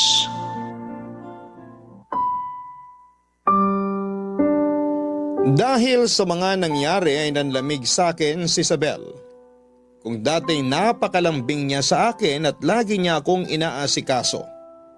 Lahat ng yon ay nawala at mas na doble yung inis niya sa akin sa tuwing nakikita niya ang pagmumukha ko, Papa Dudut. Swerte ko na lamang kasi hindi niya ako hiniwalayan ng mga panahong yon dahil hindi ko pa talaga alam ang gagawin ko kapag nagkataon. Mahal ko si Isabel at nagsisisi ako kasi naging pabaya ako sa kanya at sa magiging anak namin sana. Kaya nga sinabi ko sa sarili ko na gusto ko nang magbago, na gusto ko nang magpakapadre di pamilya. Kaya bilang unang hakbang ay sinipagan ko po talaga ang pagtatrabaho. Nagdagdag ako ng pagkakakitaan, nagtinda ako ng barbecue sa gabi pagkatapos ng duty ko sa kapihan ng kaibigan ko na madalas hanggang hapon lang naman bukas. Tuwing weekend ay nasa prutasan ako ng tiyuhin ko. Maghapon para magtinda at mag-assist sa kanya. Masaya po ako na kumikita ako ng higit sa tipikal na kinikita ko noon. Dumating yung punto na nakapagbibigay na ako ng mas malaking pera kay Isabel. Bukod doon ay nabibilhan ko na rin siya ng mga bagay na gusto niya tulad ng bagong damit at sapatos. Nagbukas na rin ako ng sariling bank account para doon makapag-ipon ng pera. Pero sa kabila ng lahat, hindi pa rin naging maayos ang relasyon naming dalawa, Papa Dudut. Sabel, paisa naman oh. Pais naman. Isa lang. Ayoko. Kiss mo mukha mo. Sige na. Ang tagal na mula nung huli nating Huling ano? Alam mo na yun. Miss na kita, Sabel eh. Sige na. Pwes, hindi kita namimiss. Bad trip ka naman, Sabel eh. Paano hindi mo ako mamimiss? Lagi kang galit sa akin. O kita mo ngayon. Ayan ka na naman oh. Lagi ka nakaangil. Kulang na lang bumuga ka ng apoy. Dragon ka ba? Sana nga dragon na ako. Para hindi lang kita bugahan ng apoy, nilapa rin kitang ungas ka. Para kiss lang eh. Yun lang naman hinihingi ko. Napakasungit mo. E di ikis-kiss mo yung nguso mo sa pader. Problema ba yun? Ikaw ang may problema sa ating dalawa. Kung makapagsalita ka sa akin, parang ibang tao ako ah. Papaalala ko lang sa'yo. Ako yung kinakasama mo. Ha? Baka kasi nakakalimutan mo na eh. Hindi ko nakakalimutan yun. Pero nabibwisit ako kapag naaalala ko yun. Tsaka wag mo nang palakihin yung usapan. Hindi ka lang napagbigyan, ganyan ka na?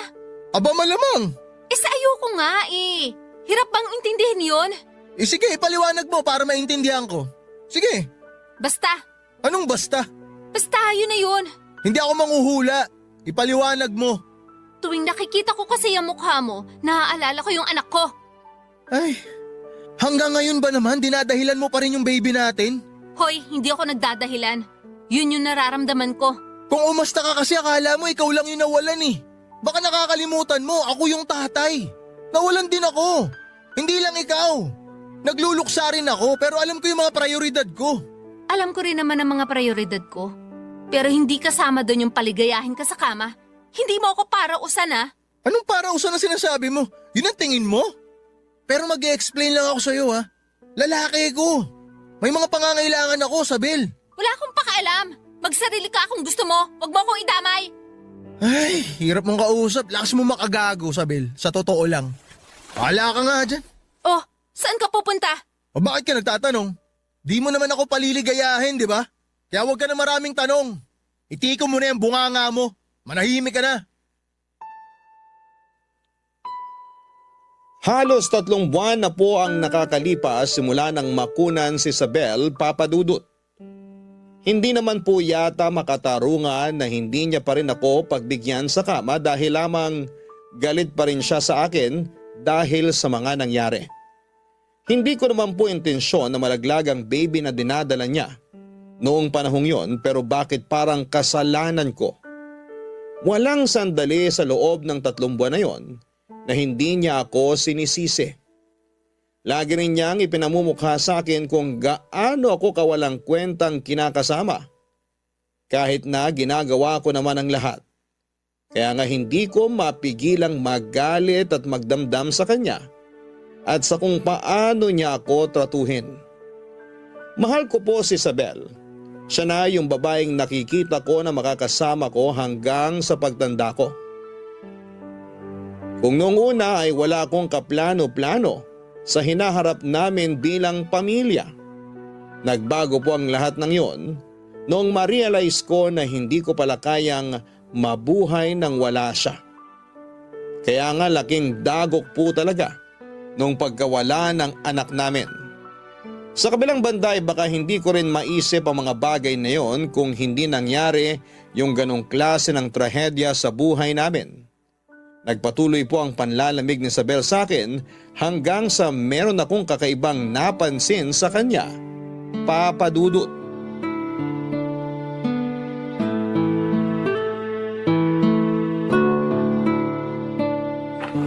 Ay, grabe. Amoy usok na ako. Di bali, maaga naman naubos yung mga paninda ko. Si Isabel ba yun? Oh, Isabel, Franco? anong ginagawa mo sa kwarto ni tatay? Wala. Anong wala? Pwede ba yun? Tsaka bakit ganyan kaiksi yung suot mo?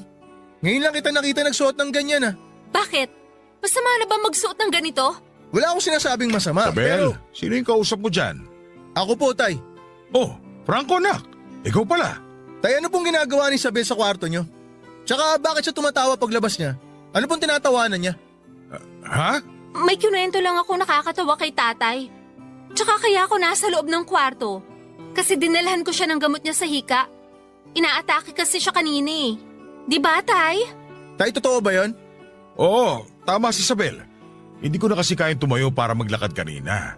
Naiwas sa kusina yung gamot ko kaya tinawag ko siya para makisuyo. Inalalayan lang din niya ako habang nagne-nebulizer. Kaya nasa loob siya ng kwarto ko. Ayos ka na ba, Franco? Nasagot na ba yung paghihinala mo? Pati pagsusuot ko ng ganito pinakikialaman mo. Ano bang tinutukoy ni Isabel, Nak? Wala po, Tay. Nanibago lang ako. Ang iksi kasi ng suot ni Isabel eh. Bakit? Hindi mo ba nagustuhan? Ha? Siyempre, nagustuhan ko.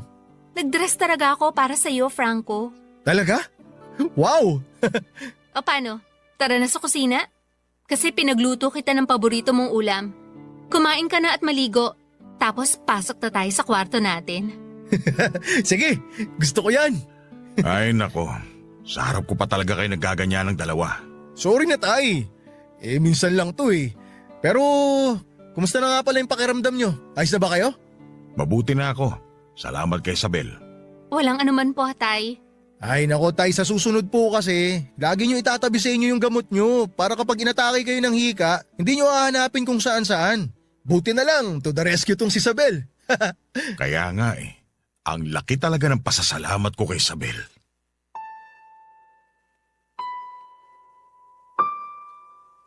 Ayoko pong mag-isip ng bastos at mahalay kahit nakitang-kita ko na lumabas galing sa kwarto ni tatay si Isabel papadudot. Kasi hindi tama yon. Gusto ko pong maniwala na lang sa sinabi nilang dalawa kahit na may parte sa puso ko na para bang gustong sumabog mula sa matinding panibugho. Pilit ko pong pinakalma ang aking sarili ng gabing yon at itinulak papunta sa likod ng aking utak ang mga sospetsa ko. Agad din namang nawala yung bumabagabag sa dibdib ko dahil bigla na lamang naging malambing sa akin si Isabel na para bang hindi niya ako iniwasan o pinandirihang katabi sa kama ng 3 buwan. Ako po yung tipo ng lalaki na babae po ang kahinaan. Kaya nga nadala ako ng matinding bugso ng damdamin noong gabing yon at sa unang pagkakataon. Matapos ang ilang buwang paghihintay, may nangyari sa amin ulit ni Isabel. Masyado po akong nalunod sa sari-saring damdamin ng mga oras na yon. Kaya pansamantala kong nakalimutan yung inaalala ko. Matapos ang gabing yon ay nabalot ako ng pagtataka kinabukasan. Bumalik sa pagiging malamig sa akin si Isabel papadudot. Subalit binaliwala ko na ang lahat ng yon at pumasok na lamang sa trabaho. Aaminin ko na mas nangibabaw pa rin sa akin yung labis na saya. Dahil sa wakas ay may nangyari na ulit sa amin ng babaeng pinakamamahal ko. Barangay Love Stories. Barangay Love Stories.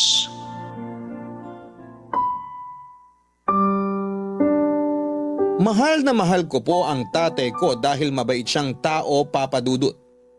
Siya nga yung ehemplo ko sa kasipagan at hindi naman nagbago ang pakikitungo niya sa akin. Kahit na naging bulakbol ako sa pag-aaral noon at naging pasaway ay malaking dagok din kasi yung pagkamatay ng nanay ko.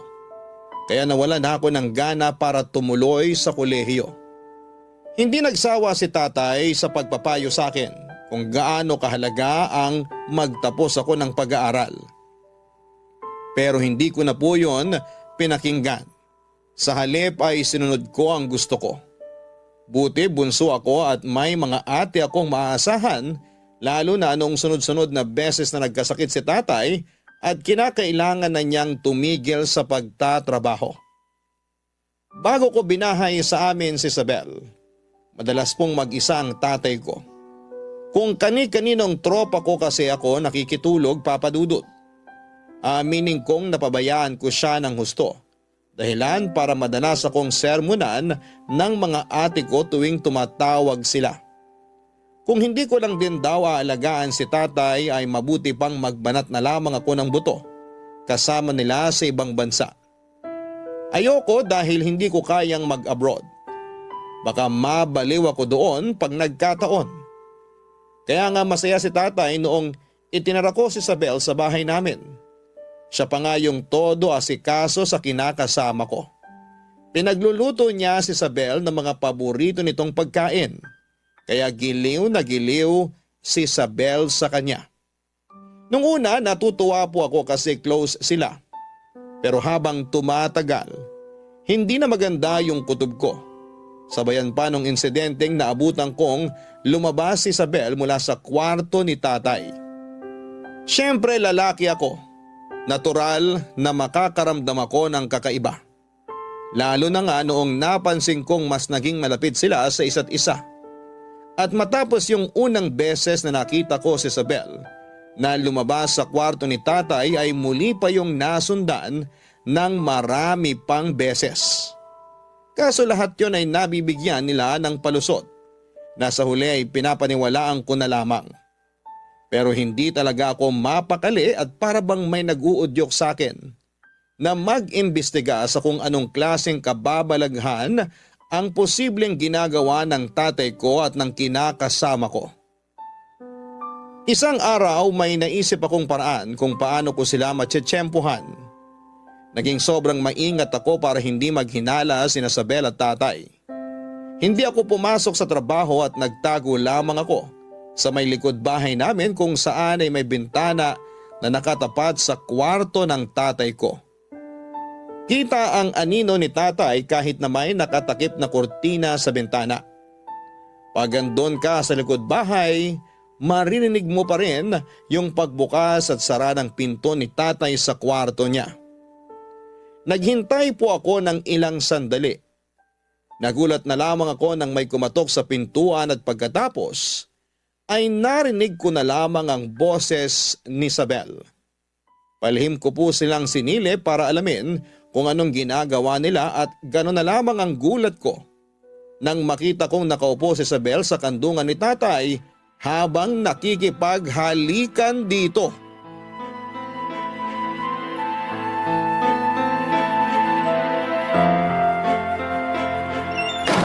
Mga walang iya kayo! Franco, nak, magpapaliwanag ako. Franco, ano Hayop ba? kang matanda ka! Napakademonyo mo! Dapat sa'yo sinisipa sa mukha eh! Hoy, Franco, tatay mo yan! Baka mapatay mo! Walang iya yung matandang yan eh! Kaya dapat talaga ginugulpi to eh! Franco, nak, huwag mo na ako suntukin. Bitiwan mo na si tatay! Baka mapano pa siya! Lumayo ka nga sa kanya! Bitawan mo ako! Kapal na mukha mo, hawakan ako! Huwag mo ako hawakan! Malandi ka ang kapal na mukha mo! Napakahayop mo! Kaya mo na akong sampalin ngayon? O bakit? Nasaktan ka ba? Masakit ba? Una si tatay. Tapos ngayon ako? Baka gusto mo may kalagyan, demonyo ka! Ako pa yung demonyo ngayon? Ikaw pa talaga yung nagbabanta sa akin ng ganyan? Kayo nga itong gumawa ng milagro eh! Tapos ako pa pagbabantaan mo? Kapal na mukha mo! Paano mo nagawa sa akin to, Sabel? Ha? Minahal kita! Tapos tatay ko pa talaga? Hindi ka na nahiya? Napakahayop mong babae ka! O bakit? Nagagalit ka? Ayaw mo nun? Tatay mo pinatulan ko, hindi kung sino-sinong lalaki lang dyan. Dapat nga matawa ka pa eh. Imbis na nagagalit ka dyan na akala mo nakagawa ko ng malaking Anong kasalanan. klaseng katwiran yan? Sira na ba ulo mo? Hayop ka talaga eh! Ha? Ayan, nangangatwiran ka pa eh! Ha? Eh kung sakaling kita ang kamalagutan ka ng hininga! Hindi ako Ha? makahinga. Ano? Hayop ko! Mas hayop ka! Anak, Mas hayop ka! bitiwan mo si Isabel. Mas hayop kayo ni Franco, tatay! ano ba? Mga Bitawan baboy mo siya! kayo! Sabing bitawan mo siya! O yan! Walang iyak ang lalaki ka! Aray! Tumigil ka, Sabel! Ayaw mo tumigil, ha? Anak, tama na! Baka mapano na si Isabel! Huwag kang makialam dito kung ayaw mo sipain ko ulo yung mukha mo! Huwag mo ako subukang matanda ka, malalagutan ka talaga ng hininga sa akin! Kapal na mukha mo! Sa totoo lang, kulang pa yan! Tama lang yan sa kanya! Dahil malandi siya! At ikaw naman, isa ka rin eh! Ha? Sa dami ng babae, tay? Dito ko pa kay Isabel nagpakamot? Nag-iisip ka ba? Ganun ba kakatiyan? Ha? Kaya nakalimutan mo na anak mo ko? Na kinakasama ng anak mo itong pakawalang babaeng to? Sana iba na lang, Tay. Sana hindi na lang si Isabel. Tatay, iba naman kita pero tinarantado mo ko. Malala pa kayo kay Satanas! Mga baboy kayo!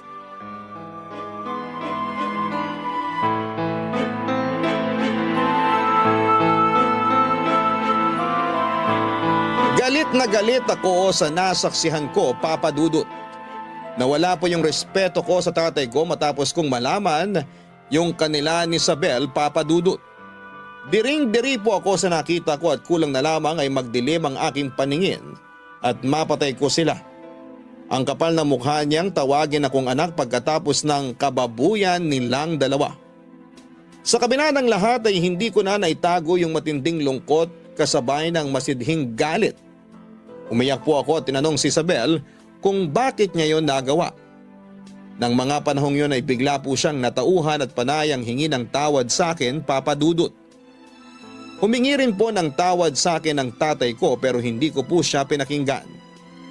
Hindi niyo ako masisisi. Paano ko pa siya titignan sa mga mata matapos ang lahat? Pinagkatiwalaan ko siya, ginalang? Oo, hindi ako perpektong anak pero bakit naman niya ako ginanon? Wala na ba siyang konsensya? Paano niya naatim na taluhin ako? Hindi ko po talaga alam ang gagawin ko. Nagtatalo ang isip at puso ko at gusto kong hiwalayan si Isabel. Pero hindi ko magawa at mahal ko siya pero nasasaktan ako sa ginawa niya sa akin.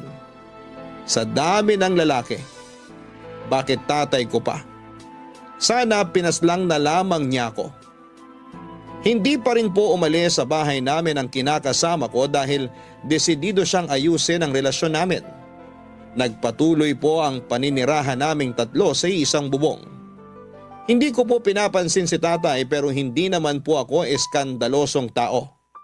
Hindi namin pinaalam sa mga ate ko sa abroad ang nangyari sa amin dahil ayaw kong mag-alala pa sila, Papa Dudut.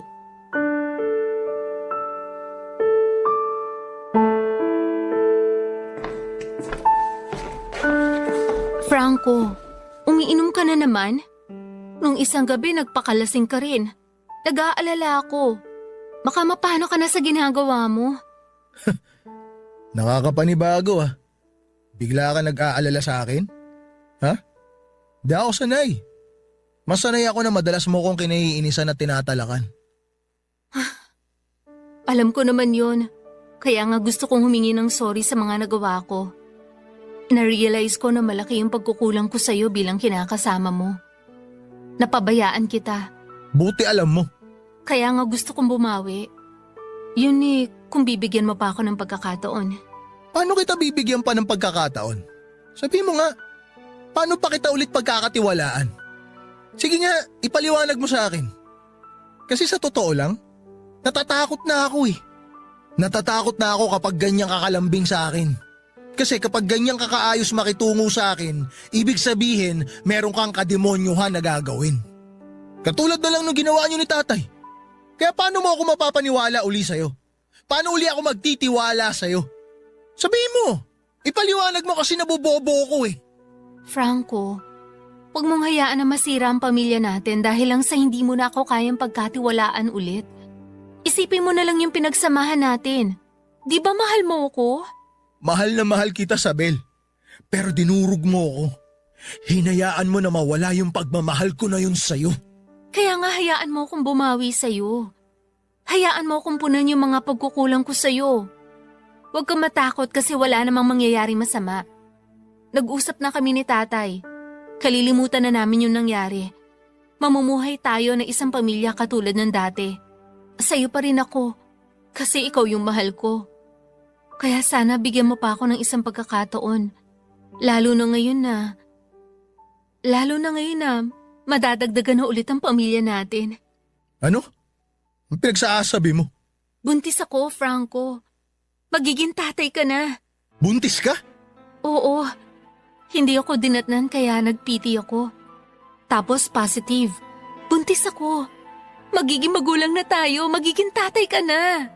Hindi ka ba natutuwa? Seryoso ka ba dyan sa tanong mo? Paano ako matutuwa? Sige nga, Di ko nga alam kung ako ang tatay ng batang dinadala mo eh. Siyempre, ikaw ang ama. Hindi mo ako masisisi kung nagdududa ako sa'yo ngayon. Hindi mo maitatanggi yung kalokohang ginawa niyo ng tatay ko. Alam mo tuwing naaalala ko yun, gustong sumabog ng buong pagkatao ko. Gustong sumabog ng puso ko sa matinding galit na nararamdaman nito. Napakahayop niyong dalawa. Pero mas hayop ka sa tatay ko. Naati mo nalawayan ng matandang may hika. Baka walang kwenta mo. Natukso lang naman ako pero hindi na yun mauulit. Nagkataon lang na hindi ko napigilan mapalapit sa tatay mo. Masyado kasi siyang maasikaso at mabait. Kaya nahulog ang loob ko sa kanya. Ikaw naman kasi, kung hindi mo ako pinabayaan nun, hindi sana ako titingin sa iba. Hindi sana ako naakit sa tatay mo. Ayos ka rin eh, no? Ako pa talaga may kasalanan? Kapal na mukha mo. Ano ba kasing kinagagalit mo? Tatay mo naman yun. Pamilya mo. Masyado mong pinapalaki yung maliit na bagay. Baka nakakalimutan mo. Ikaw ang may kasalanan kung bakit ako nakuna noon. O ngayon aarte ka pa ng ganyan. Hindi ka namang agrabyado rito. Kaya wag kang umastang biktima kasi nabubwisit na ako sa'yo. Ngayon, kung ayaw mong panagutan yung anak ko, di bahala ka sa buhay mo. Baka pag sinabi ko sa tatay mo na buntis niya ako, hindi yun magdalawang isip na ibahay ako at palayasin ka rito. Alalahanin mo, pulpul na anak ang tingin nun sa'yo. Kaya wag kang nagmamalaki sa akin.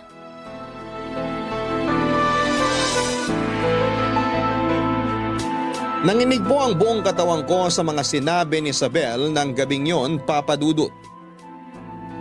Nung iwan niya ako ay umiyak po ako habang pinagsusuntok ang aking sarili. Gusto ko lang maramdaman yung pisikal na sakit kasi sobra ng pagyuyurak at paghahamak ang ginawa nila sa pagkatao ko.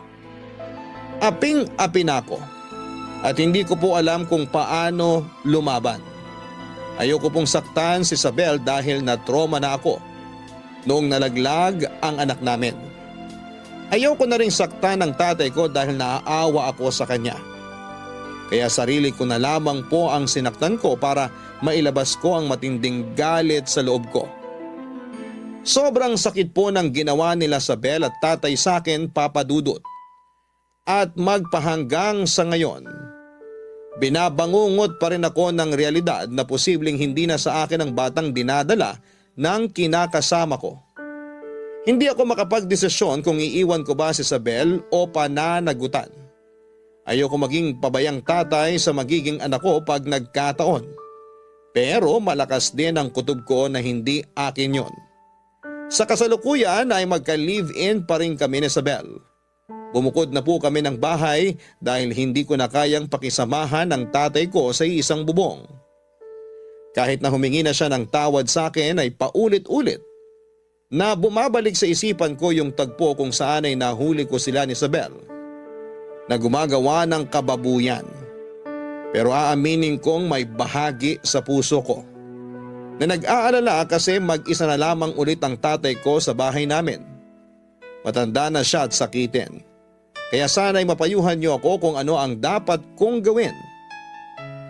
Maraming salamat po, Papa Dudut, sakaling mapili po ninyong i-area ang istorya ng buhay ko. God bless po sa Barangay Love Stories and more power sa Barangay LS 97.1. Ang inyong forever kapuso at kabarangay, Franco. Ang buhay ay mahiwaga, laging may lungkot at saya. Sa Papa Dudut Stories, laging may karamay ka. Mga problemang kaibigan, dito ay pakikinggan ka.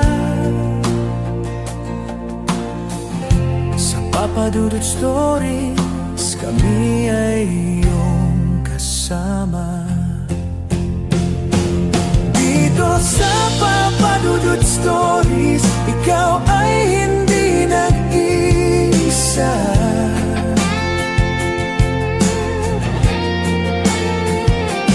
Dito sa Papa Dudut Stories, may nagmamahal sa'yo.